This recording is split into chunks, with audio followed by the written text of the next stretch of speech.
Alistair McGrath, ele nos fornece as fontes da teologia sistemática. Em primeiro lugar está posta a Escritura Sagrada como a fonte primeira da teologia sistemática. Depois ele coloca a razão, em seguida a tradição e, em último lugar, a experiência religiosa. Vejam aqui, a estrutura está colocada da seguinte maneira: Escritura, a razão, tradição e experiência religiosa, experiência cristã.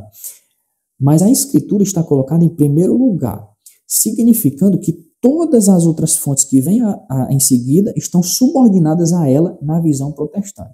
Na visão católica, todas estão em pé de igualdade. A Escritura Sagrada, a tradição cristã e o magistério. Aqui nós temos uma diferença singular entre a dogmática católica e a dogmática protestante. E é a seguinte, que a Escritura Sagrada domina a teologia protestante.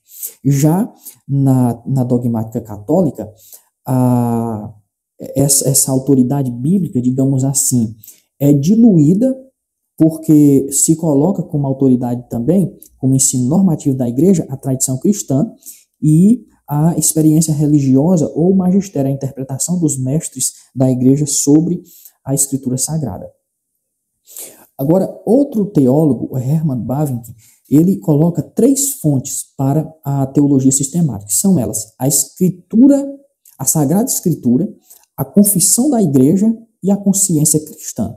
São essas 3 fontes. Mais uma vez, a confissão da igreja e a consciência cristã, que é a razão também, essas 2 últimas estão subordinadas à Escritura Sagrada. Preservamos então aqui a doutrina do sola Escritura mais uma vez.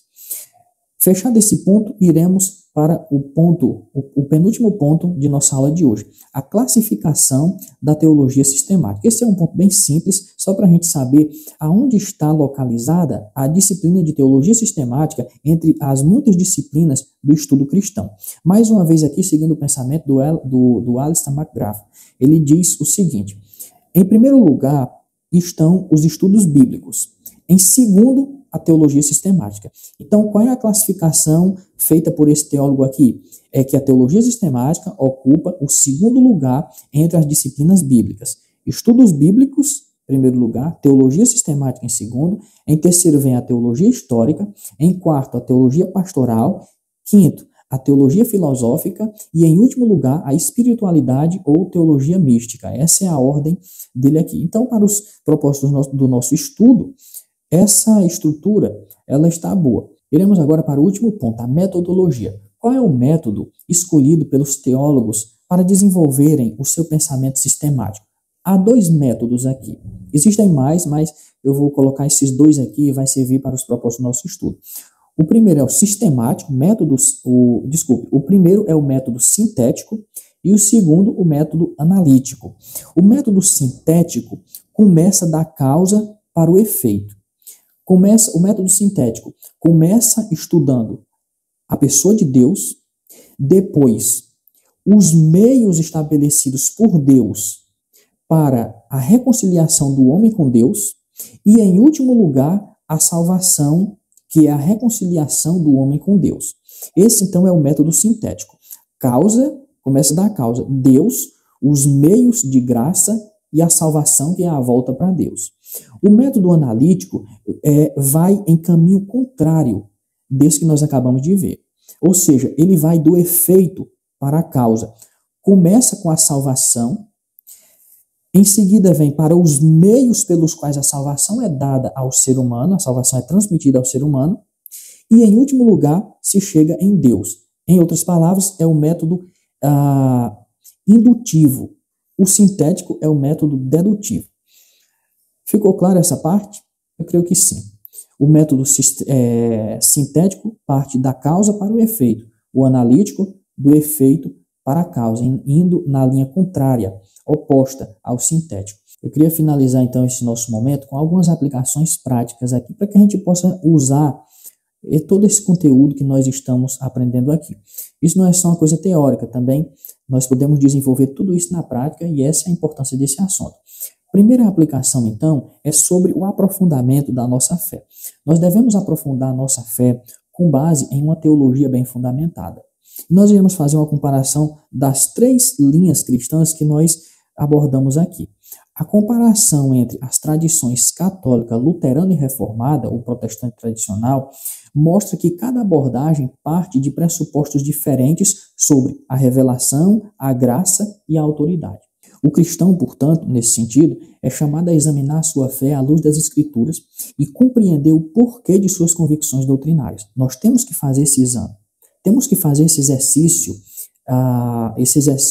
digamos assim, de estudo, de prática, para que a gente possa descobrir em que nós estamos crendo, conhecer a nossa fé. E pode ter certeza, tudo isso fortalecerá a sua fé e evitará a coisa muito importante, o sincretismo teológico.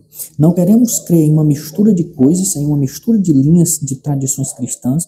Nós queremos ter algo bem definido, bem esclarecido, bem estruturado, bem abordado, bem apresentado, fiel às Escrituras Sagradas, algo que seja fiel às Escrituras Sagradas, algo que seja bíblico. Segunda aplicação, e talvez até mais importante, devemos pensar em usar a teologia como guia para a vida da igreja. Esse é um ponto realmente importante. A teologia sistemática, em outras palavras, não é apenas um exercício intelectual, mas é um mapa que orienta a vida prática da comunidade cristã. A teologia sistemática é um guia que lhe faz chegar no caminho certo da fé cristã, da fé evangélica, que usa, que ajuda até mesmo na vida prática da comunidade cristã. Desde o culto, os sacramentos, os meios de graça, o batismo, a Santa Ceia, até a ética e a missão da igreja. Mexe com a moral, com os costumes, com a ética da fé protestante evangélica. Ou seja, estudar suas classificações e métodos da teologia sistemática ajuda líderes e membros a aplicarem as verdades bíblicas de forma coerente e os ensinos de forma certa na adoração. Esse é um ponto importantíssimo. Em último lugar, mas não menos importante do que o que vimos, nós devemos pensar sobre cultivar a humildade e o discernimento no diálogo interdenominacional. Nós não queremos confusão com ninguém, com nenhuma tradição cristã. Pelo contrário, nós queremos o debate sólido, o debate sadio, o debate que constrói pensamentos sérios e bíblicos. Em outras palavras, compreender as diferentes abordagens teológicas, como nós acabamos de ver aqui, ou seja, a conhecer a abordagem católica, a abordagem luterana, a abordagem reformada, tudo isso permite que dialoguemos com respeito e discernimento, sem abrir mão da verdade bíblica, que é o mais importante.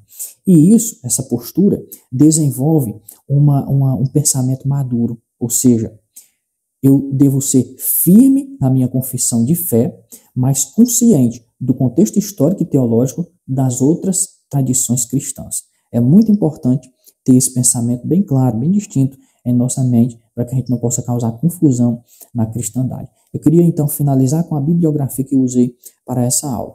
Eu usei a Dogmática Reformada de Hermann Bavinck, a Teologia Histórica Filosófica de Alistair McGrath e a a Dogmática Cristã de John Theodor Miller e a Dogmática Católica de Gerhard Ludwig Miller.